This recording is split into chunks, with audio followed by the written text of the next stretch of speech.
visi. Labai malonu matyti visus sugrįžusius. Tikiuosi, kad ir jums malonu mus matyti. O mes į 5 mūsų podcast'o filmuojamo iš ministro kabineto epizodą sugrįžtame su tvarumo ir žalumo tema. Ir tikiuosi, kad šiandien turėsime įdomų, prasmingą pokalbį kartu su Irma iš įmonės Jorus. Teisingai sukirčiavau. Taip. Net esu pasirašęs kaip kirčiuot, bet vis tiek nebuvau tikra, ar teisingai sukirčiuosiu. Ir su mumis taip pat yra Kęstutis iš Auga Group. Na, o šitą pokalbį man taip pat padės, kaip čia, ne tai, kad facilituot, bet irgi turinio pridės į mūsų pokalbį Grėtė, kuri dirba su tvarumo tema pas mus ekonomikos ir inovacijų ministerijoje. Irma, gal nuo tavęs pradėkime. Gal galėtum mums papasakoti apie savo verslą, ką jūs veikiate, kokie jūsų produktai. Tai gal tiesiog apšilimui toks nedidelis pirmas įžanginis klausimas. Visų pirma, mes esame iš savo veiklos pagrindo ūkininkai, ūkininkaujant iš Šakių rajone. Ir vykdant veiklą tiesiog natūraliai kilo idėjos, kaip galima būtų mūsų veiklą kurti didesnę vertę. Ir būtent mūsų krašte. Ir susikooperavus daugiau ūkininkų sukūrėme įmonę Naturus, mūsų įmonė, ir prekinį ženklą Jorus. Mūsų pagrindiniai produktai yra pluoštinė kanapė ir moliūgai, ir produktai iš jų. Tai yra maistas ir kosmetika, ką galime pagaminti iš jų augalų.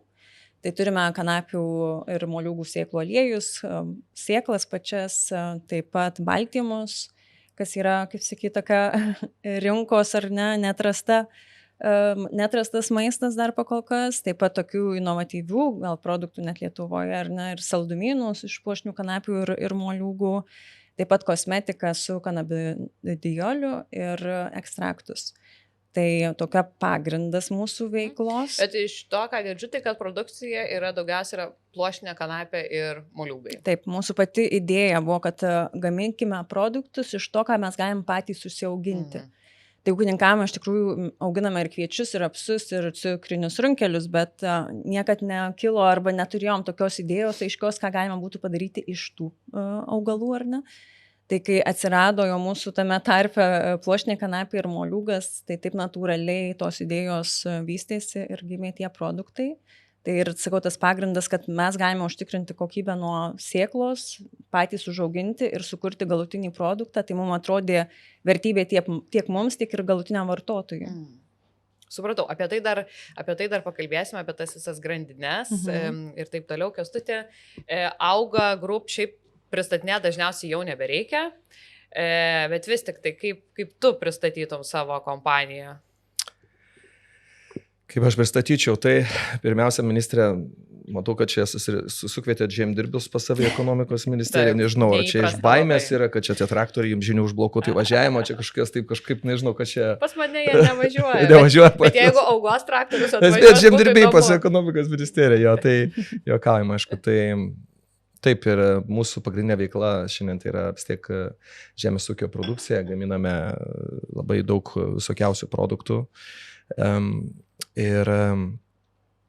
Bet antra tokia veikla, gal viena iš tokių naujų veiklų, kurios šiandien dienai dar negeneruoja mums pajamų, tik tais mūsų turime sąnaudas ir išlaidas R&D veiklom, mokslo tyrimuosioms ir prototipavimo veiklom, tai kūrėme technologijas, kurios iš esmės pakeis maisto gamybą, padarys maistą carbon neutral arba visiškai be emisijų. Tai yra maistą, kuris šiandien sudaro skirtingais vertinimais nuo 26 iki 33% visų mūsų generuojamų emisijų.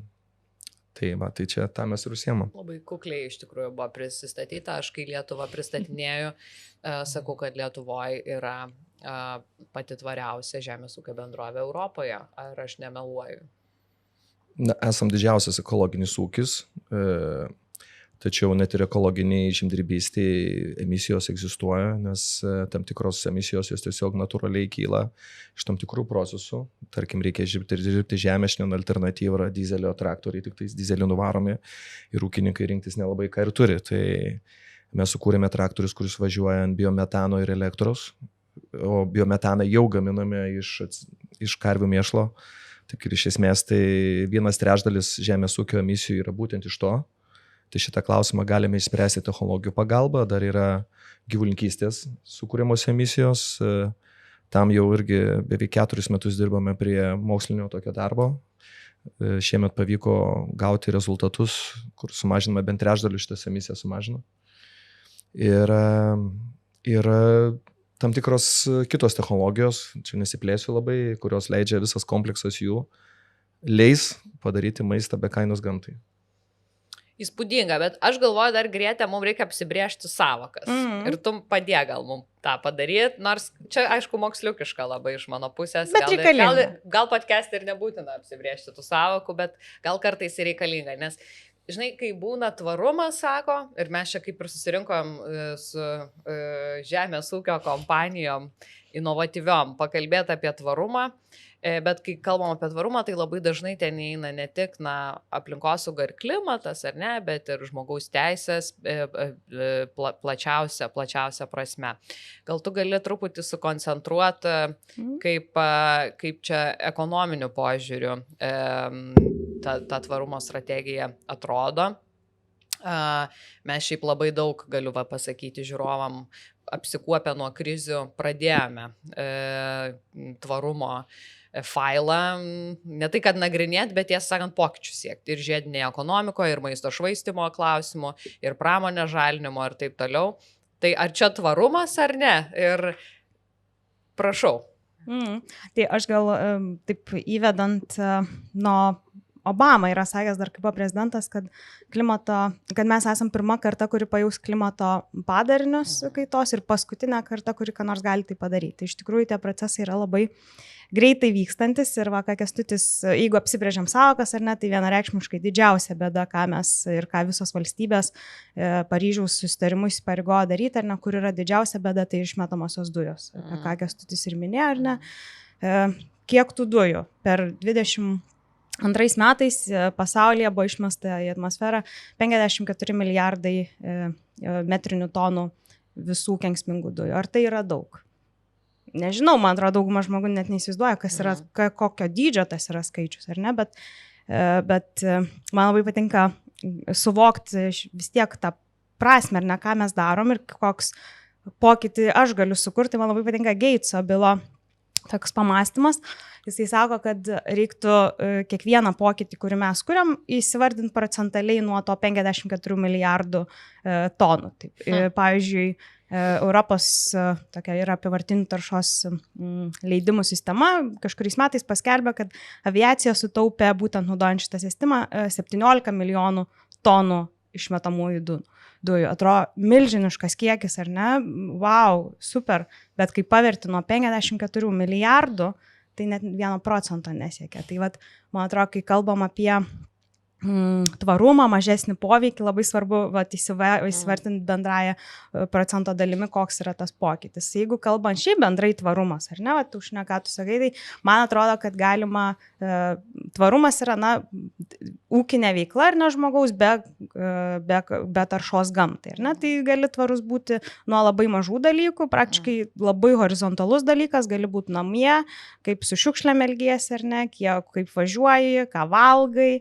Tai toks tvarumas, tai ta savoka yra labiau taip bendrai, bet aš dar prie tų dujų, ar ne, grįšiu, nes tai yra vienareikšmiškai, ko valstybė siekia, tai nulio, ar ne, mes turim, jeigu norim sustabdyti tuos tragiškus padarinius gamtai, ką dabar matom, gal ir apie Lietuvą šiek tiek turiu tokių faktų, porą pasirašiau, kad, neišvengiamai reikia jas mažinti, ar ne, ir kaip kas galim. Vienas yra elektrifikacija, ar ne, automobilių, kažkokių alternatyvių kuro paieškų, ieškojimas taip pat, ir žemės ūkis. Tai 4 sektoriai, kuriuos klausytojai turėtų žinot, kas yra atsakingi už tas dujas, tai energetika, transportas, pramonė ir žemės ūkis, bet dabar mokslininkai labiau naudoja terminą agro maisto sektorius, prie žemės ūkio prideda ir maistą.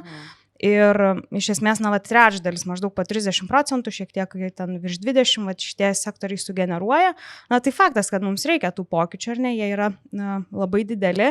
Ir dar toks, jeigu klauso manęs tvarumo entuziastai, tai aš galvoju, kad jie turėtų atkreipti dėmesį į 2 dalykus, dar smulkesnius, kurie tiesiogiai veikia kiekvieną dieną ir būtų padėtų žalesniam būti.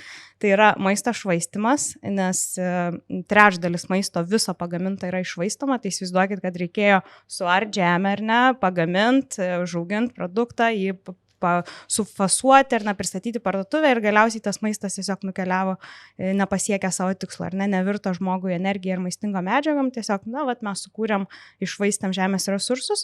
Tai vienas maisto švaistimas, ką tikrai turėtų atkreipdėmėsis, ir kitas yra gyvulininkystė, ar ne. Jungtinės tautos paskaičiavo, kad nuo 14 iki 20% viso pasaulinio kenksmingų dujų kiekio būtent kyla iš gyvulininkystės, tai čia ir atogražų miškai kertami ar ne dėl gyvulininkystės, tai daugiau augalinio maisto į mūsų lėkštes, ką Irma ar ne gamina visokius baltymus, dar lietuviškai iš vis fantastiška, turėtų atsidurti mūsų lėkštėse. Tai pagrindiniai, man atrodo, yra šitie emisijos, ką Kęstutis ar neminėjo, ir tvarumas bendrai. Noriu Kęstutį pridurti, prieštarauti Grėtei. Noriu papildyti. Kai kalbam apie tos skaičius, tai mes esame įsivardę savo skaičius, esame susiskaičiavę, nes technologijas, kurias kuriam, tai ne dėl to, kad Lietuvoje įrodyti kažkam, kad galime važiuoti su biometano traktoriais. Tai jau įrodėme, visą vasarą dirbome su savo traktoriais ir ant karvio mėšlo varomas iš dujų pagamintų iš karvio mėšlo. Tai įrodėm, kaip ir nereikėtų daugiau. Tačiau mes esame skaičiavę, kad jeigu tos išsivyščiuose pasaulio šalise, kuriuose žmonės galbūt jau galėtų prisidėti prie klimato kaitos vartodami tvaresnius produktus, mes eksportavę savo technologijas ir jeigu naudotų bent 10% mūsų technologijų, kurias mes kuriam dabar, naudotų pasaulio šalise, tai mes galėtume 2% viso pasaulio klimato kaitos dujų sumažinti, o tas yra lygu mažiausiai 1 gigatoną. Tai va čia mūsų yra toks KPI. Kalbant apie technologijas ir pasiekimą. O apie gyvulinkystę, tai taip, šiandien vartotojai turėtų dėti mažiau gyvulinkystės produktų į savo krepšelį. Galiu taip žmonėms labai suprantama kalba pasakyti, 1 litras pieno yra maždaug 13 km su benzinu nuvažiuoti su automobiliu. Vienas steikas 250 km su automobiliu. Štai tokios yra emisijos ir ten iki šiol, realiai aš jums pasakysiu, technologijų prasme niekas nelabai stengiasi tai kažką pakeisti. Mes kūrėme technologijas, pašarų tokias technologijos, kurios iš esmės mažins šitas didelės emisijas. Vienas dalykas. Antras dalykas dėl gyvulinkystės, kurie iš tikrųjų yra taip, jeigu mes kalbam apie tai, kad gyvulinkystė yra pasaulio blogis, bet jeigu ją sukovoju su tam tikram priežastim, iš kur tos emisijos ateina ir mėšlo tvarkymas po gyvulinkystės, viena iš emisijų ateina per pašarų ruošimą, per skrandžiuose vykstančius procesus ir per visų mėšlo ten vadinamos puvimo procesus, kada jau vyksta vėliau. Tai visus tos ir pradžią ir pabaigą galima sukontroliuoti ir netgi tuos į skrandžiuose vykstančius procesus atrajojimo, neigiamas emisijas, jas irgi galima sumažinti iki minimum. Ir tada labai svarbu paminėti, kad gyvulinkystė yra vienintelė, kurie gali vartoti žolės. Atsimena čia apie tos žolynus, kuriuos čia dabar nori atstatyti ir neatstatyti. Ne? Ir jeigu nebus gyvulinkystės, tai nei vištos, nei kitos, kurie yra rūgštiniai skrandžiai, negali vartoti žolės. Tai iš esmės nebus kam vartoti žolynų. Tai iš esmės tada yra kiti augalai, kurie žemės paleidžia anglį į viršų. Ir jeigu nebus gyvulinkystėje šitų žolynų, nes kam jos auginti, jeigu nieks jų nevartos, tai čia problema irgi bus didelė. Tai jeigu gyvulinkystėje naudoti tvarius žolinius augalus, kaip liucerna, kaip dobilai, kurių nereikia tręšti azotiniam trąšomis, tačiau jie sukaupia daug anglies po to, kai užaugina žemėje savo šaknų, pridaugina. Ir jeigu suvaldysime tas emisijas, kurios vyksta iš gyvulinkystės per technologijas, kurias kūrėme, tai tas balansas bus nulis. žmonės galės vartoti tą patį maistą, jūs dabar agituojate jų nevartoti, tą patį kaip vartojo, bet jie neprisidės, jiems reikės pasirinkti su augo ženkliukų maistą.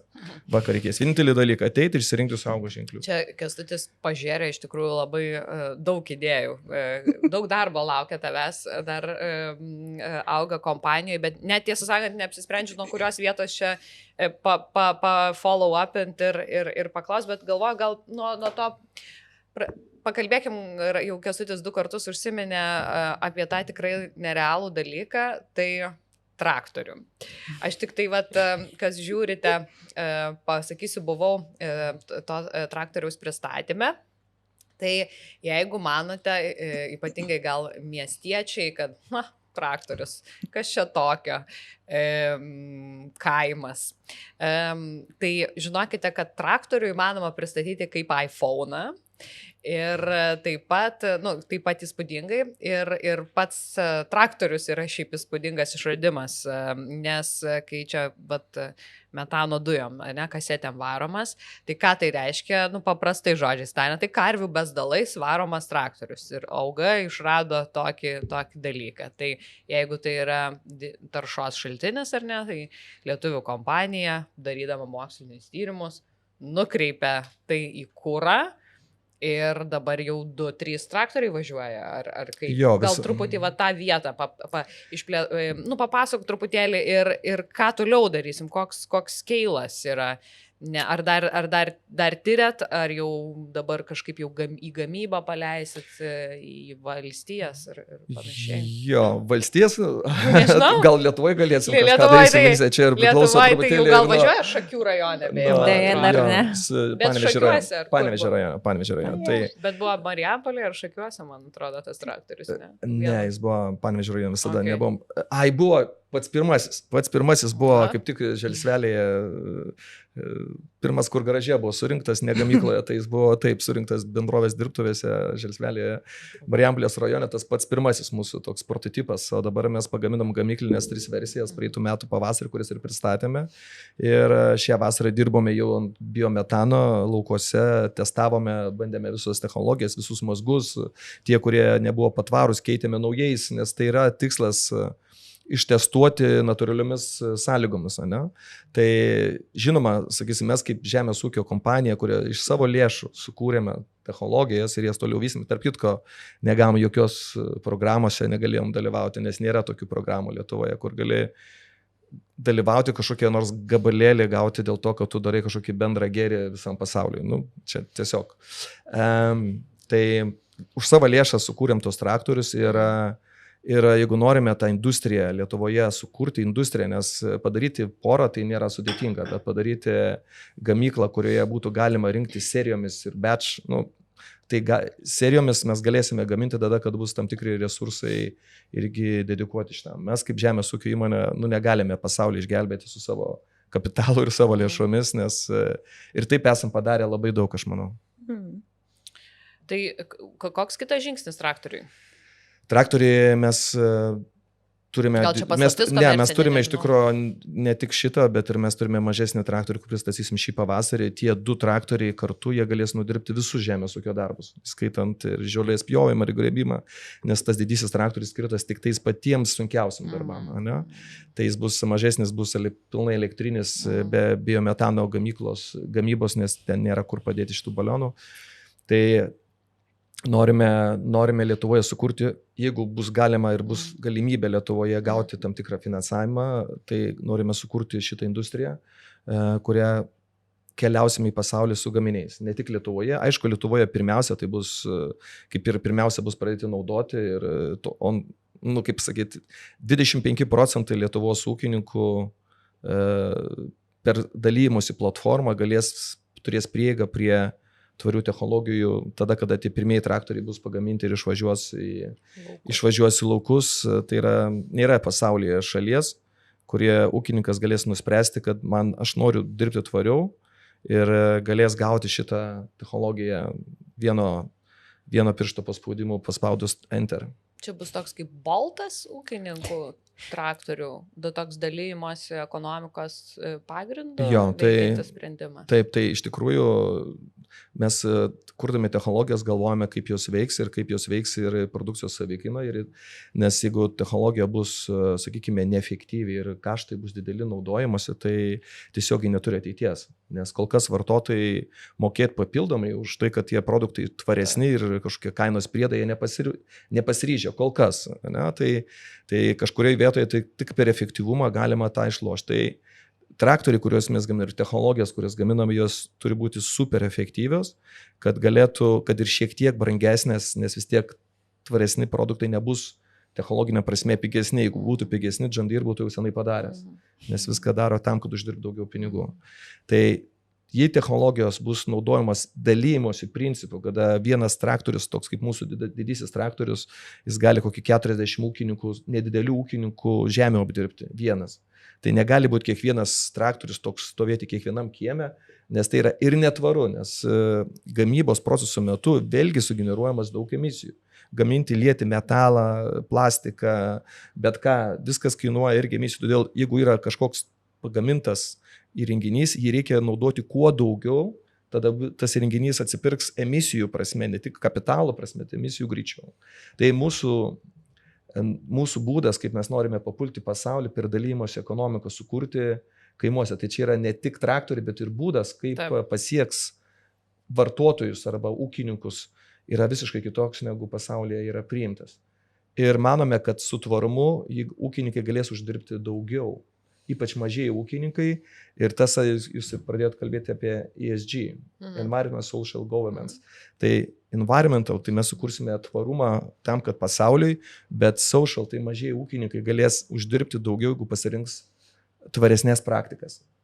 Ir governance tai tam, kad žmonės būtų įsitikinę, kad tai, kad tie tikrai ūkininkai daro geriau, tą visą dalyką reikia apskaityti. Kiekvienas įrašas, darbas padarytas nuo sėjos žemės sudirbimo seks ne tik savo kaštus, kaip mes sekam dažnai, kiek tai kainavo, bet seks paskui CO2 emisijas. Kiekvienas įrašas bus aišku, išvažiuos iš lauko grūdai, jame bus parašyta 137,5 kg CO2 emisijų ir seks per visą grandinę.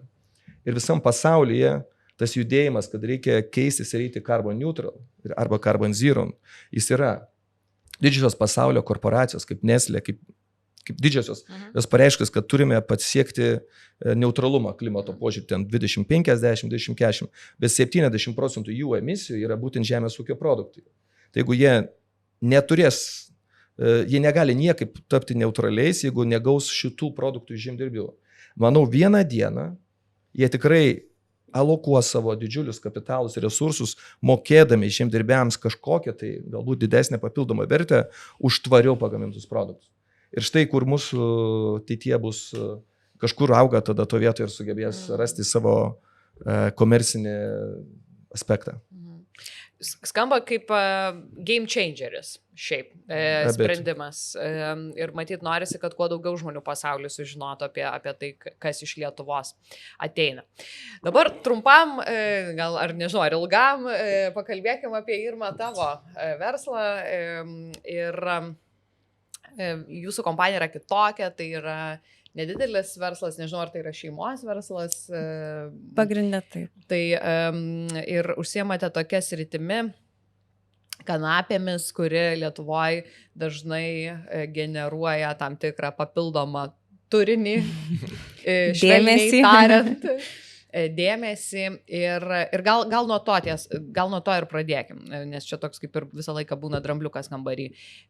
Visi, kas supranta pluošinę kanapę, tai mūsų augalas nuo amžių amžinųjų tikriausiai ir statybinėms medžiagoms, ir maisto papildams, ir kosmetikai, ir nežinau, kam dar rankšluosčius turiu iš kanapių padarytos pramoninės kanapės, ar ne.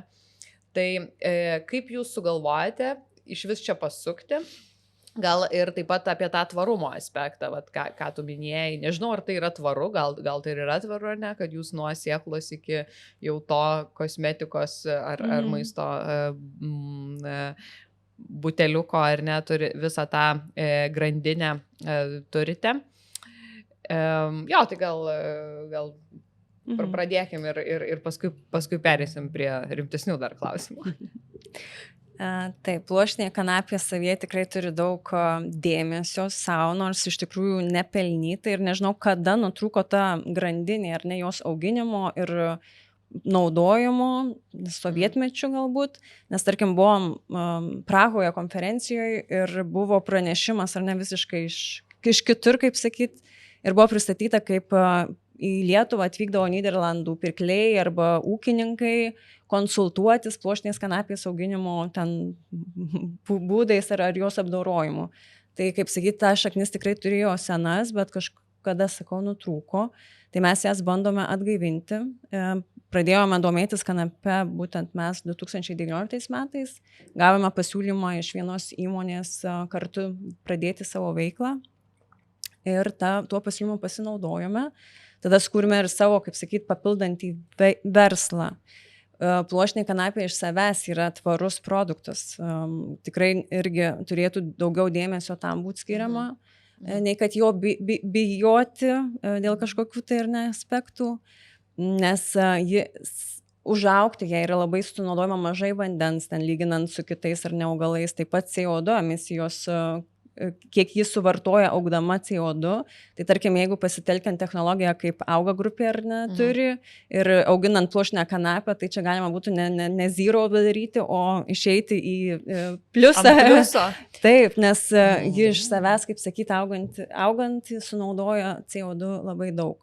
Tai vien iš to ir žinoma, ką ji iš savęs turi kaip augalas, ar ne, kiek daugybė nišų galėtų būti padengta vienu augalu. Tai tiek maistas, tiek rūbas, tiek plastiko pakaitalas, tiek automobilių pramonė, tiek pat traktorių gamybai turbūt galėtų būti naudojama.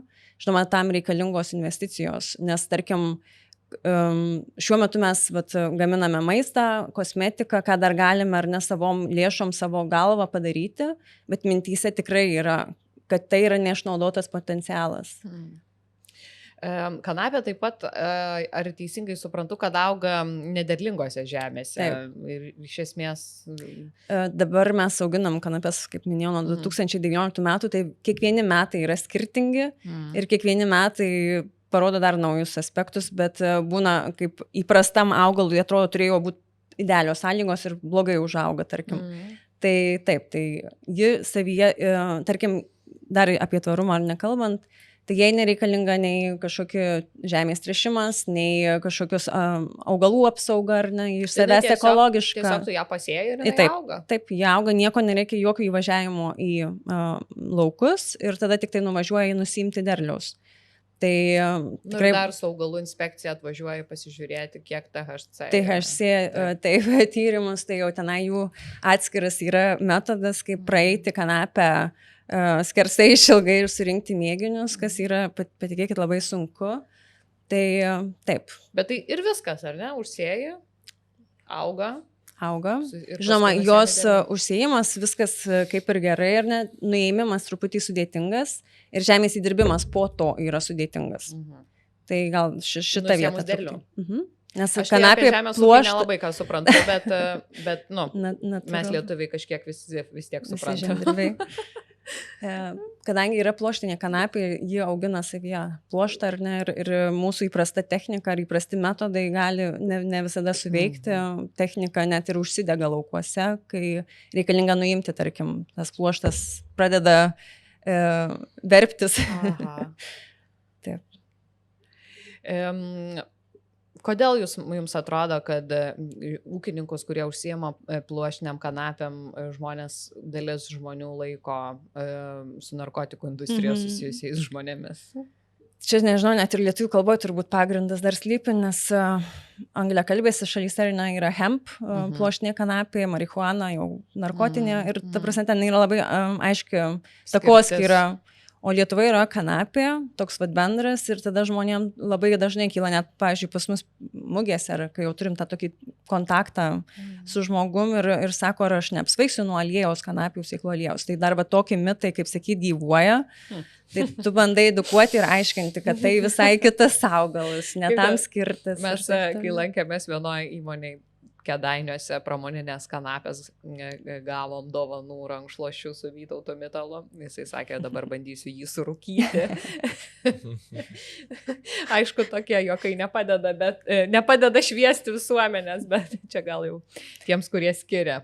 Ir iš tikrųjų iš valdžios institucijų irgi tą tokį spaudimą turim ir tikrinimų mastas, ir žurnalų pildymas, patikros, įsigijus sėklą, pasėjus, sužeidėjus augalui, nuėmus ten, nu žodžiu.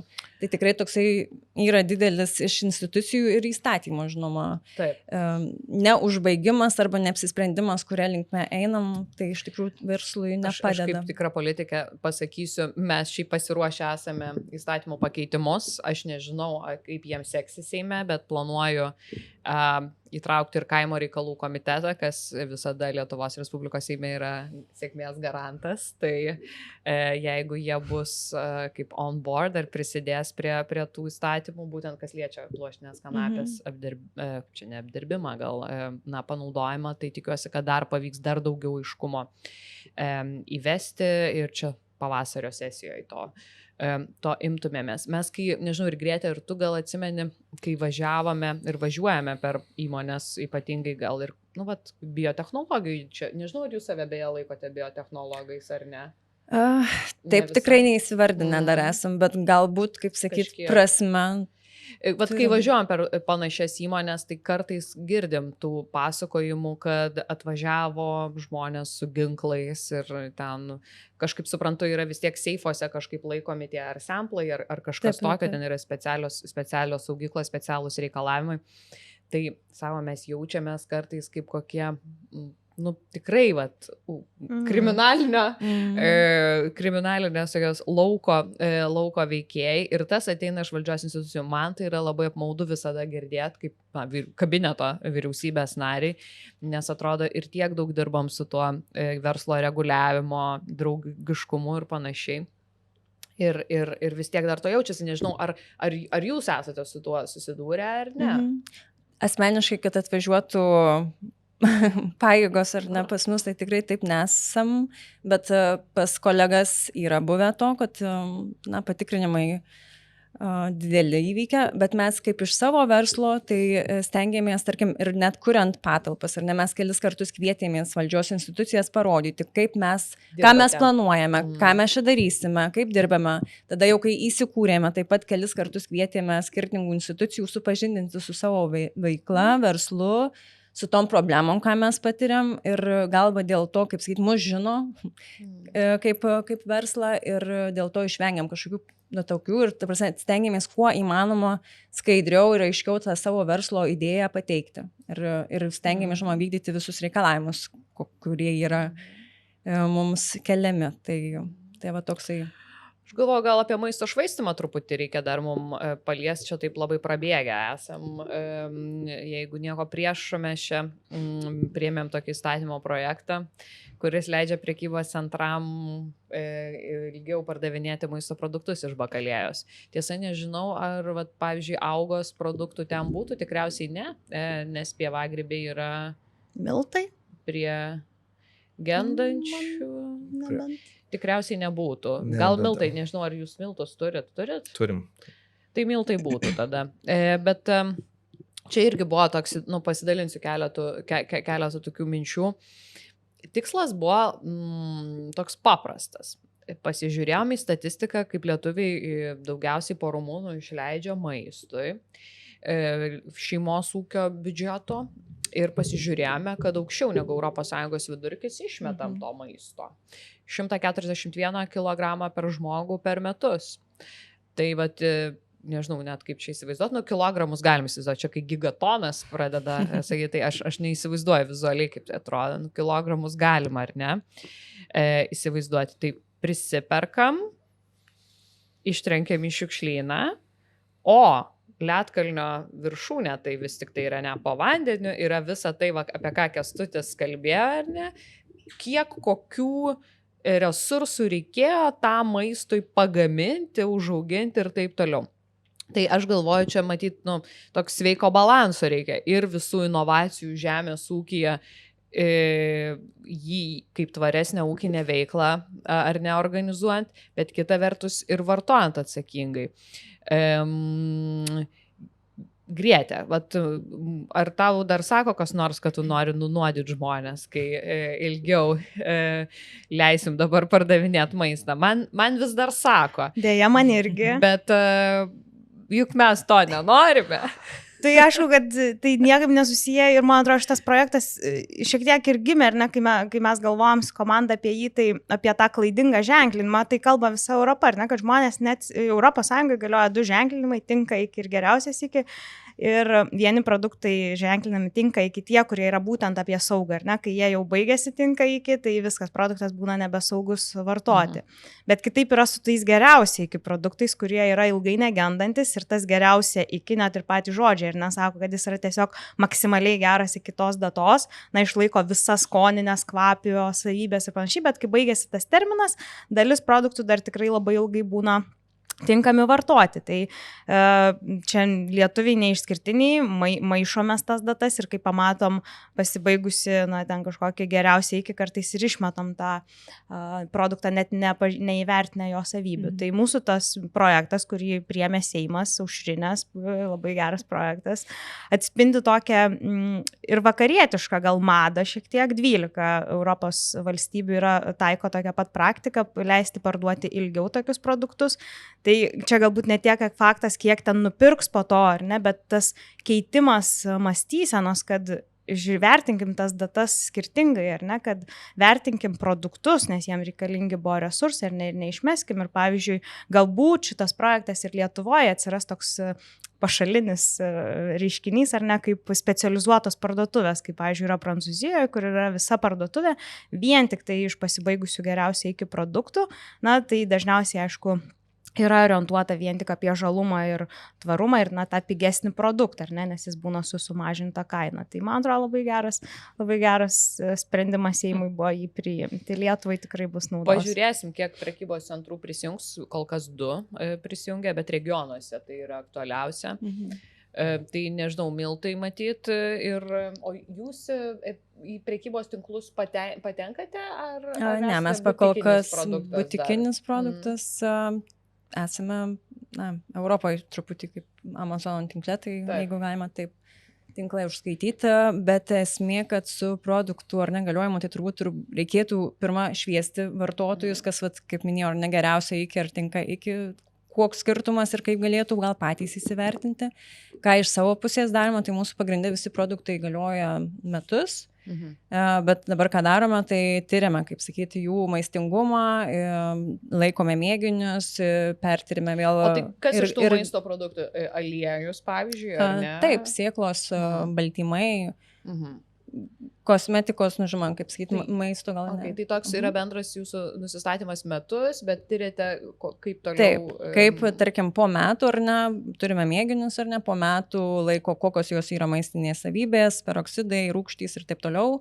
Ar tai yra tinkama toliau vartoti? Jeigu taip, tai tada galėsime, ar ne, aprašyti tą visą ir tada pratęsti tą galiojimą, tarkim, jau tada dėti nebe 12 mėnesių, galbūt 14, tada vėl ištyrus 16 ir taip toliau. Čia labai įdomi vieta. Labai įdomi vieta, nes čia irgi yra, mes čia žinai apie pardavimą, bet apie gamybą ir kiek ir tyrimus kiek galioja. Kęstuti, ar jūs į šitą vietą žiūrite kaip kompanija ir apskritai gal taip žmogiškai galėtum dar papasakoti, kiek čia tie pievagrybiai, pas mane vis dar šaldytuve stovi, pasižiūrėjau ryte prieš išeinant, nesakysiu kiek laiko ir dar vis galvoju, gal dar aš įdomus faktas, kad vis tik daugiausia yra išmetama būtent vaisių ir daržovių, ar ne? Jie iš vis neturi ženklinimo datos jokios, jie yra sprendžiami pagal išvaizdą, ar ne? Tai jų daugiausiai, aišku, ir išmetam, kai kurie gal vaisiai ir daržovės net nepasiekia parduotuvių lentynų, kartais pas ūkininkus užsibūna, ar ne? Tai yra, man atrodo, ir čia daug ką nuveikti. Aš gal truputėlį pakomentuosiu dėl tų daugiausia, tai nebūtinai kas yra daugiausia, emisijų prasme yra daugiausia, nes mes rūpinamės apie klimato kaitos stabdymą per taršą, tai daržovės, kad ir tonų daug, bet jos emisijų nedaug buvo sugeneruota jų pagaminti. Ir jeigu tą patį kiekį išmesti pieno produktų, ypač kokios nors, pavyzdžiui, varškės, kuri vienam kilogramui varškės reikia 8 litrus pieno sugaminti ir vieną makelį išmesti, tai yra bus daugiau negu 50 kg bulvių išmesti. Kiek tu sakai, 1 litro pieno? 13 km? 13 km su automobiliu, tiek maždaug yra emisijos, o varškės 1 kg bus 100 km su automobiliu.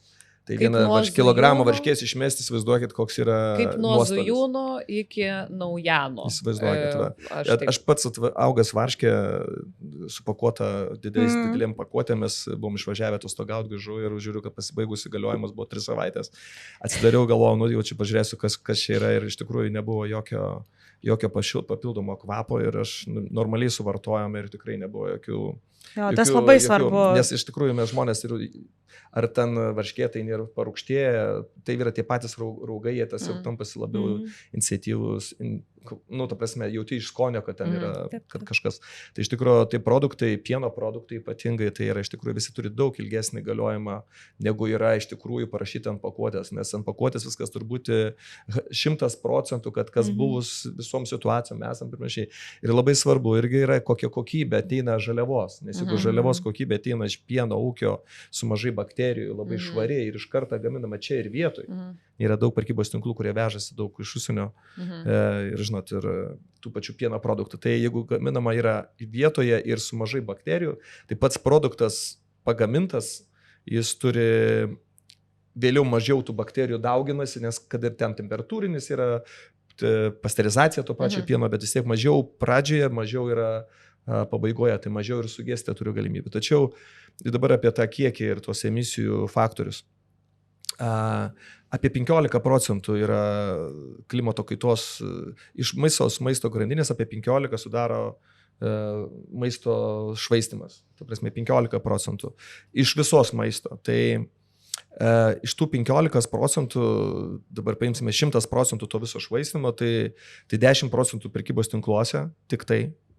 Apie ką mes čia dabar kalbam, kad ten kur dingo, tai čia iš to viso didelio paveikslo netiek daug, o 50% yra pas žmonės. Namuose, jo. Tai labai svarbus momentas šitoje vietoje, kad iš tikrųjų, taip žiūrėti, kaip reikia pagalvoti logiškai, kodėl pas žmonės atsiranda to papildomo maisto, kurio neturėjo būti. Ir tada pagalvokime save ir kaip mes elgiamės. Ir mes einame pro šalį ir pamatėm vėl kokią akciją, vėl pigiau. Ir žmonės prisirenka kartais per akcijas per daug to, ko galbūt nereikėjo ir prisinešė į šaldytuvą ir po to idėjų pritrūko pagaminti, bet kadangi buvo pigiau, prisidėjau ir va čia yra didžiulė problema. Problema skatinti vartoti daugiau dėl kainos. Čia yra, manau, yra klaidinga ir ydinga, nes tai yra iš esmės dėl ko atsiranda tas 50% emisijų. Prisitempti iš šaldytuvą ir po to nesuvartoti. Ir žinot, jeigu alkoholio pramonėje Lietuvoje jau įstaikoma, kad negalima akcijuoti alkoholio, nors Latvijai puikiausiai sužinau iš savo draugų, nes kadangi jie važiuoja į Latviją, tenai šalia gyvena, prie jūros ir važiuoja apsipirks, sakė, ten pastoviai būna akcijų alkoholio, tai prisiperkam. Okay? O Lietuvoje, kodėl sakau, neatsakau akcijų, aš nelabai perku alkoholio, tai jis sako, ne, Lietuvoje nėra akcijų, pasirodo draudžiama. Tai aš nesu niekada už draudimus, niekada. Ta prasme, ir tai, ką jūs pasiūlėte, tai jūs, ministrė, jūs pasiūlėte galimybę ilgiau prekiauti, bet ne kažką uždrausti. Taip, ir galima neprekiauti. Bet iš esmės, tai žmonės, kurie galbūt klausys šitą podcastą jūsų, turėtų pagalvoti, ar iš tikrųjų ta akcija, kurią nusipirksiu ir prisidėsiu daugiau, ar iš tikrųjų man reikalinga, ar nebus taip, kad nusipirkęs 30% pigiau, iš tikrųjų išmesiu kažką į šiukšlių dėžę ir ne tik, kad prarasiu pinigus, bet ir padarysiu didžiulę žalą klimato kaitai. Nes mes vartojame maistą kartu tokį kaip pasaulio maisto gamybos visą. Tai nėra, kad čia mano maistas, aš būčiau nesuvartojęs, nieko nebūtų įvykę. Ne, jūs suvartojat maistą, sunaudojate kažkokias tai, buvo tam maistui pagaminti, kažkokias tai žaliavas maisto pagamintos, tom žaliavom gaminti ūkininkai augina produkciją. Jeigu mes pradam daugiau vartoti, tai arba ūkininkai turi naudoti daugiau chemikalų, daugiau trąšų, arba turi didinti savo žemės ūkio plotus, kirzdami Amazonės miškus ir panašiai. Ir tas vadinamas deforestation arba miškų kirtimas žemės ūkio poreikiams, tai yra viena iš didžiausių visų žemės ūkio emisijų, sudaro iš to, kad kažkurioje vietoje yra kertami miškai dėl mūsų maisto. Ir vat, jeigu mes galvom, kad mes tą gabaliuką nesuvartoja, tai mes stabdysim miškų kirtimą. Iš esmės, jūs stabdysite miškų kirtimą nevartoja papildomai, ko jums nereikėjo. Ir čia yra, nueinam toliau. Ir tada, kai mes kalbam ne apie tą pakelį, kur ten 15%, o apie likusius 20%, 26% mūsų visų pasaulio emisijų iš maisto, 6 yra dėl švaistimo, o 20 yra iš gamybos. Mes tiesiog mažiau iškirsime miškus, nes kadangi, jeigu 6% žmonių šiandien sumažintum tą, vadiname, išmetimus arba food waste, tai gamyba galėtų sutraukti arba gamyba būtų mažiau intensyvi, kurie vėlgi lygiai taip pat trąšos, naudojimas trąšų ir tiesioginės klimato kaitos emisijos. Ir pavyzdžiui, trąšų naudojimas Prancūzijoje, azotinių trąšų naudojimas sudaro 44% visų emisijų. Jeigu būtų mažesnis poreikis, būtų mažiau vartojama, būtų mažiau emisijų. Taip kad kiekvienas žmogaus poelgis yra svarbus ir reikia galvoti plačiau. Ir galvoti ne tik apie mano išlaidas, kurias aš patirsiu, jeigu išmesiu kažkokį maistą, bet ir tokį, kokį padariau didžiulę neigiamą žalą pasaulio. Ir jeigu norite savo anūkams palikti močiutės pasaulį tokio, kokio jūs, kai gimėt, radot, norite matyti, kad sniegas būtų Lietuvoje už 100 metų, tai turim pagalvoti kiekvienas apie savo veiksmus. Aš norėčiau truputį pakomentuoti ir aš nežinau, kiek mes galim tikėtis, kad kiekvienas vartotojas bus tiek sąmoningas, kad jis sugebės atsispirti ar ne akcijom ir sugebės apgalvoti savo kasdienos rutiną. Ir ar nereikėtų labiau tada verslui prisimti tą atsakomybę, kad turėtų pasiūla būti tokia, kad vartotojui būtų tiesiog lengva būti tvariam. Žinai, aš tai, va čia jeigu pamastyti galima, tai manau, kad ir taip. Ir viena vertus ir verslas, bet kita vertus ir per va tokius dalykus, ar ne, va čia dalis žmonių daliai veiks tas argumentas klimato kaitos, daliai žmonių veiks ekonominis argumentas. Ir jeigu pavyks pasiūlyti tvarius produktus už geresnę kainą negu dabar, tai jau bus bingo, ar ne? Bet dar truputį apie tą, atsiprašau, čia pertraukau ir Grėtė norės dar sureaguoti, kaip suprantu, apie tą maisto švaistimą namuose. Mes, kai priėmėm tą įstatymą dėl prekybos centrų, beje, pieno produktų nepardavinėsim ilgiau, čia buvo fake news, kažkas paleido per alternatyvius žiniasklaidos kanalus. Ir mėsą dar pasakė, tai ir šitie produktai nepateks į tą segmentą. Žodžiu, kai mes priėmėm tą įstatymą, mūsų tikslas buvo ne tik kalbėti apie prekybos centrus, bet ir pakviesti žmonės permastyti tai, ką jie turi savo spintelėse ir šaldytuvuose. Nes čia tikrai būna, kai tvarkaisi, pasižiūri, ten kruopos galioja jau, tarkim, pusę metų, nu gerai, aš taip pasakysiu, bet čia gal maisto veterinarijos tarnyba ir nepritars, o gal ir pritars, nu tarkim, pusę metų, nu tu pasižiūri, kad ir geriausiai iki jau pasibaigia, bet jisai geras, valgai. Ir tai nieko baisaus, netgi kai buvo karas prasidėjęs, ar ne, ir čia kariuomenė, ar kažkas iš institucijų ragino žmonės kaupti maisto atsargas ir per COVID-ą. Nu taigi, ką mes sukaupiam tuose maisto savo tarsi atsargų paketuose, tai ten yra tie negendantis produktai, kurie šiaip ir 50 metų tikriausiai galėtų išbūti ir nieko jiems neatsitiktų.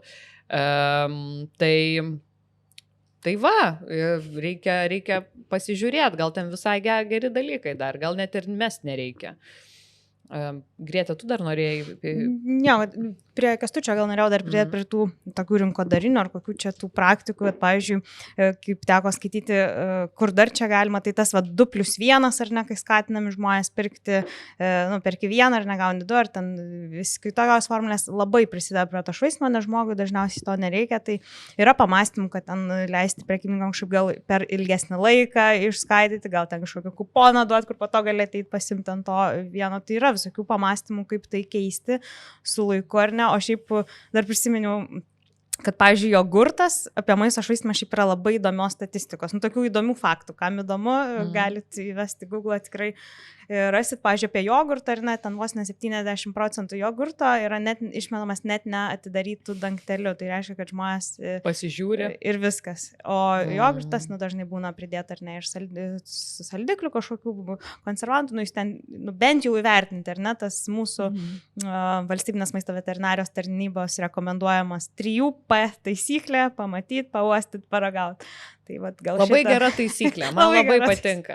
Taip. Matosi, kad atvažiavom į 2023-2024 metus, kai jau ir valstybės institucijos sako, nu nežiūrėkit vien, kas parašyta čia juodo ant balto, taigi mąstykit, ar ne? Taip, būtent. Pauostyk, pažiūrėk, paragauk, jeigu geras, gali valgyti. Taip. Aš dar norėčiau dar apie mūsų Taip, verslo, ar ne, žinoma. tvarumo, tą tokią tematiką.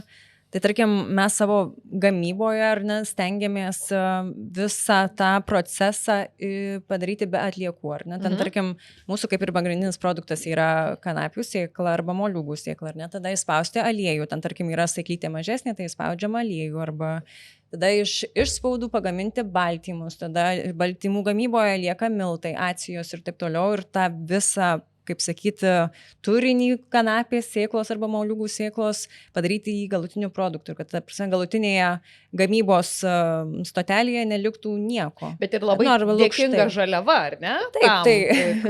Absoliučiai gali įdarbinti cikle. Čia yra svarbu. Ir čia, man atrodo, dažnai pamirštama, kai kalbam apie kai kurios žemės ūkio tos žaliavas, šiuo atveju ten ar moliūgus, ar kanapės. Taip. Tai aš taip, pavyzdžiui, niekada negirdžiu to. Nu, kažkiek girdi, kai nuvažiuoji ten į ūkį ir fabriką, ne? Bet politiškai tai ne. Žiedinė ekonomika šiaip labai svarbus dalykas, kai jau apsitvarkysim su emisijom, ar ne, kurios jau, tai man atrodo, žiedinė ekonomika visiškai turi, bent jau paraleliai gal eiti, ar ne, kad tas atliekas, kurios generuojam, turėtų vienokia ir kitokia forma grįžti į ekonomiką, ar ne, kad kuo mažiau reikėtų tų pirminių resursų. Tai čia tikrai yra ką nuveikti. Apie žiediškumą kalbant, tai mes padarėme skaičiavimus, jeigu visi darytų, kaip mes paskaičiavom, kaip reikia daryti, turime surinkti visas atliekas, žemės ūkį, visus šiaudus ir paversti naudingą energiją, tai vadinama biometanu. Tai apie 60% visų gamtinių dujų šiandien suvartojimų Lietuvoje būtų biometano kilmės, galėtų būti 60%, išskyrus Achemą, ne? Tai vienas dalykas. Antras dalykas yra svarbus, tai kad reikėtų truputėlį iš mūsų, iš lietuviško to lygio pasikelti į pasaulinį lygį, suprasti, kur mes esam. Apie 1/3, apie 30% tų emisijų šiandien generuoja pasaulyje maisto grandinė. 2040, nepilnai už 20 metų, 60% maisto žmonės vartos daugiau negu šiandien. 60. Jeigu mes nesikeisime ir jeigu nebus technologijų maistui gaminti kitaip, tai ir dar tas maistas bus daugiau ženkliai mėsos racione negu šiandien, nes pasaulio šalis, kurios neturi šiandien finansinių galimybių, jos pradės įpirkti maistą ir Azijoje, ir Afrikoje. Tai paskaičiuota yra, kad bent dvigubai bus didesnės emisijos iš maisto gamybos negu šiandien jau po 20 metų.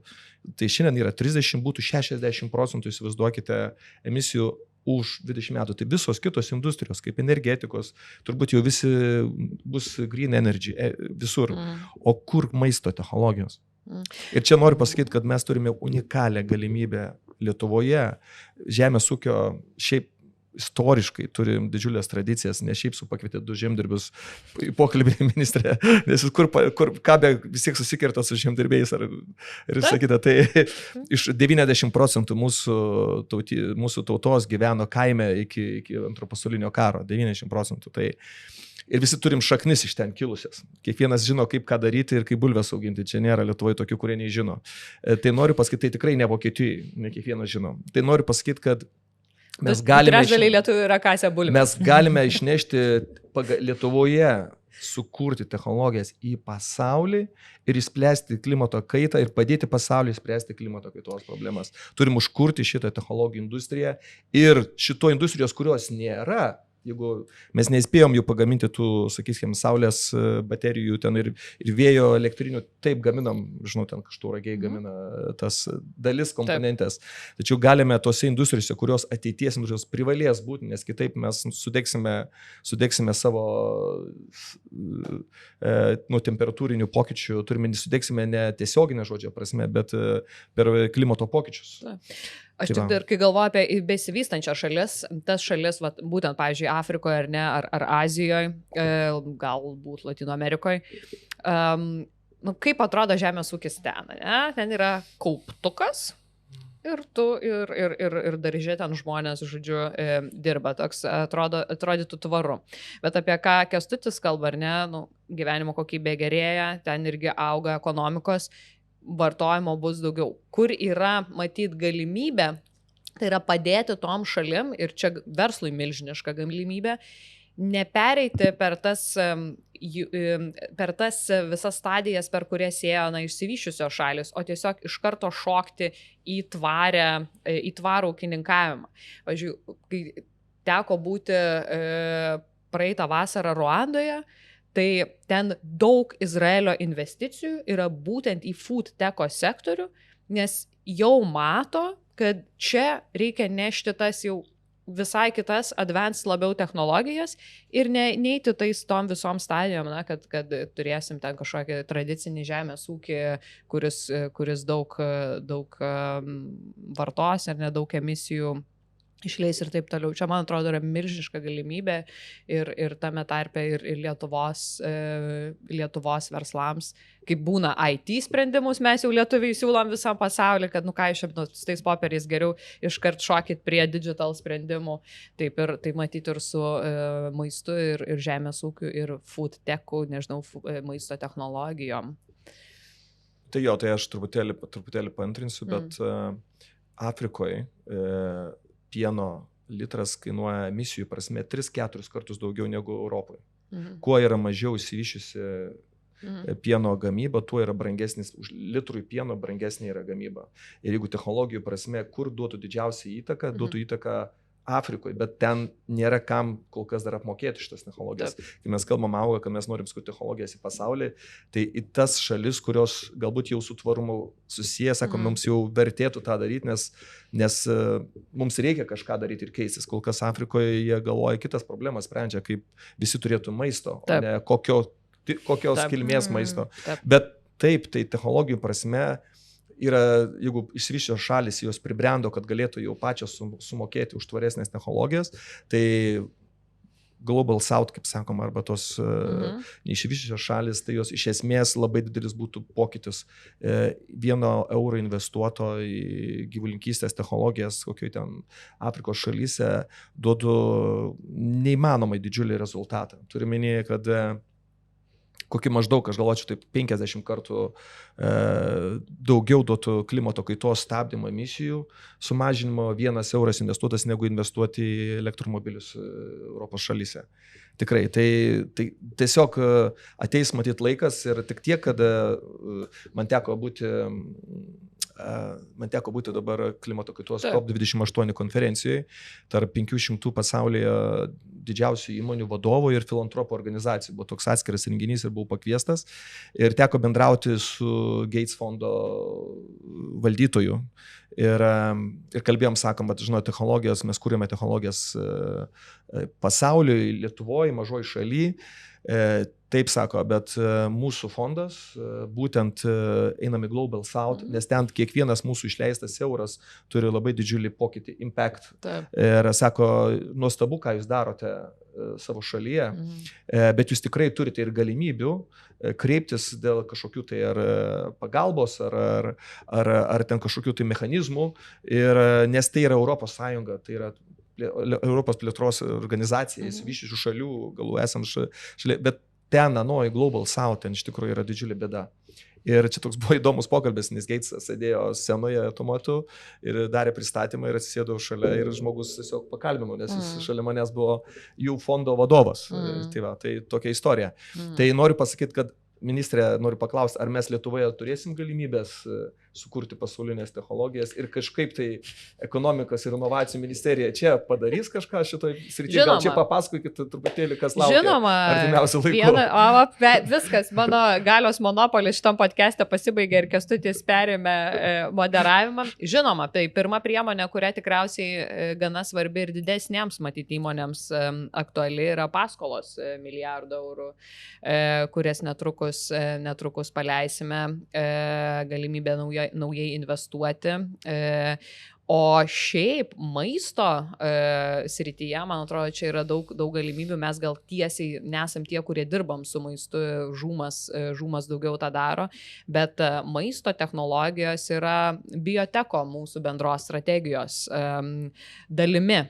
Ir lietuviai tradiciškai yra geri ten baltymų gamyboje, bet turim žiūrėti plačiau. Ir čia vat, tai, ką jūs darote nuo mažų įmonių iki milžiniškų Lietuvos mastais, ar ne, tai yra dideli dalykai.